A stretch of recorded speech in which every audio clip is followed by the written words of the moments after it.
ఓం శ్రీ మహాగణాధిపతే నమ. హిందూ బంధువులందరికీ నమస్కారము. దీపం జ్యోతి పరబ్రహ్మ, దీపం సర్వతః, దీపం సాధ్యతే సర్వం, సంధ్యా దీపం నమోస్తుతే. మీ ఇంట్లో దీపకాంతి. మీ ఇంట్లోకి ఏ వైపు నుంచైనా దీపకాంతి ప్రవేశిస్తూ ఉంటుందో, ఎదురింటి దీపాల కాంతి మీ ఇంటికి ప్రక్కనో వెనుకనో ఏదో ఒక ప్రక్కన దేవాలయాలు కానీ మత సంబంధ మందిరాలు కానీ సహజంగా ఉంటాయి. వాటిలో వెలిగించిన దీపకాంతులు మీ ఇంట్లోకి ప్రవేశించవచ్చు. ఎదురుగాను వెనుక వైపుగాను వీధి లైట్లు సర్వసాధారణంగా నేడు ప్రతి పట్టణంలోనూ పల్లెటూళ్ళల్లోనూ ఉంటున్నాయి.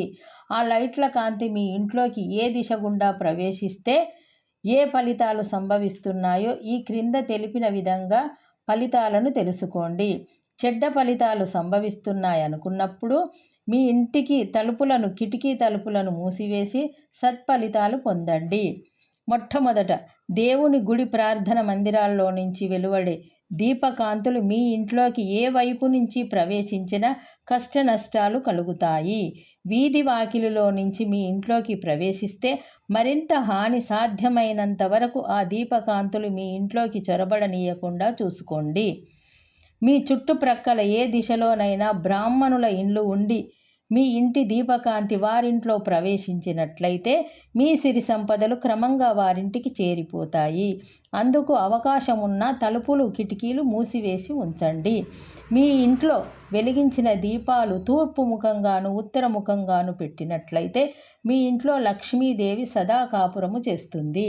ఇంట్లో పడమర దిశగా దీపములు వెలిగించి పెట్టిన, దక్షిణ దిశలో పెట్టిన క్రమంగా సంపద క్షీణించిపోతుంది. మీ ఇంట్లో దీపకాంతి 4 దిశలా ప్రవేశిస్తుంటే మీ ఇంట్లో సిరి తాండవిస్తుంది.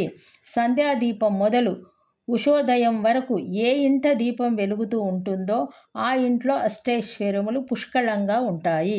సాయం సంధ్యా సమయములో ఇంటి వెనక గుమ్మానికి ఎదురుగా ఉండే తులసి కోట ముందు ప్రతిరోజు దీపం వెలిగించి పెట్టిన ఇంట్లో లక్ష్మీదేవి కాపురము చేస్తుంటుంది. ప్రతి ఇంట పూజా మందిరం ఉంటుంది. ఆ మందిరంలో ఉదయం సాయంకాలాలు దీపాలు వెలిగిస్తుండటమే దీపారాధన. ఆ విధంగా దీపారాధన చేసే ప్రతి ఇంట్లో సిరులు పొంగుతుంటాయి. భక్తిపూర్వక సమర్పణ.